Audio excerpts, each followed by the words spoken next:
kò lè sòdodo gbogbo àgbà tó bá ti jẹ̀ṣẹ́ bì kò sí ohun tẹ́ máa bí wọ́n léèrè wọ́n ti rọ èkuru sínú fèrè wọn bọ́n bá fún kò lè fún ṣe mọ̀ pé lọ́wọ́ tá à ń sọ̀rọ̀ yìí ọjà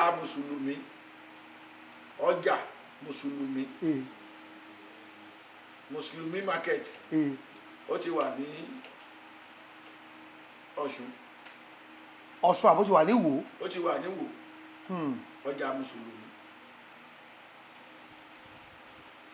díẹ̀díẹ̀ ló máa tán ìgbà tọ́jà mùsùlùmí ti wà tó bá yá àáyàn yà lọ́jà mùsùlùmí.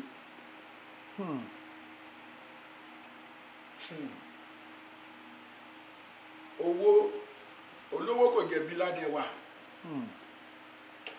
ọ̀wọ́n lárúbáwá ṣe bí èèyàn náà ni ànábìwá Muhammad sallallahu alaihi wasallam orí ẹ̀ ló ṣàlẹ́ṣà èèyàn náà ni Jésù Kristi alayhi salatu wasallam ànábì Isa ọ̀rọ̀ tó sọ ní ìsinsálẹ̀ lẹ́lẹ́ ọ̀sálàm kí ni nǹkan tó jẹ́ túmọ̀ ẹ̀ nídìí Yorùbá kíkẹ́ àtọ́là kó máa bá ní kíkẹ́ àtọ́là kó máa bá bẹ́ẹ̀ kí ni ànábìwá Muhammad sallallahu alaihi wasallam peter anabi kí ni túmọ̀ ẹ̀ ní Yorùbá kíkẹ́ àtọ́là kó máa bá nàbì oní ti Muhammad kí ìkẹ́ àtọ́là kó máa bá kó lọ bá ànábìwá Muhammad sallallahu alaihi wasallam kí ni ìtumọ̀ ti Jésù Kristi ń bèrè àfà mi ẹni tí ìkẹ́ àtọ́là tó ń ṣe tiẹ̀ ní ti alayhi salatu wasallam ẹni tí ìkẹ́ àtọ́là ń ṣe tiẹ̀ àtẹnitá ń bẹ lọ́hùn pé kíkẹ́ àtọ́là kó lọ bá èwo ni ó ní nǹkan nínú méjèèjì ìyàtọ̀ wà ń bẹ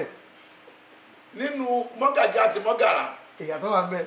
ẹni tí ìkẹ́ àtọ́là tó ń ṣe tiẹ̀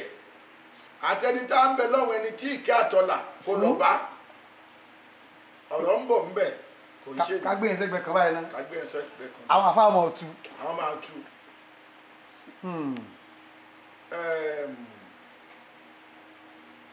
nígbà tá a bá ti yan ọjà mùsùlùmí níbi tá a fi ìṣẹ̀ṣe ṣe àwọn babaláwo wọn mọ fátán fi tẹ̀wòdó nígbà tí ogun Fúlàní ń dààmú gan odò tó wà lọ́ṣun yẹn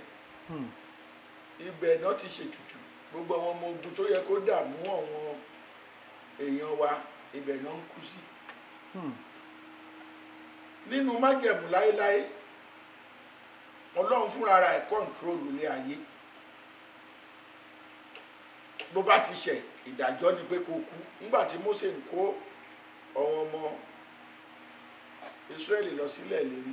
wọn ti sọ ní Ísírẹ́lì ńgbà yẹn wọ́n bá ti ṣẹ̀ àwọn bíi mílíọ̀nù àkú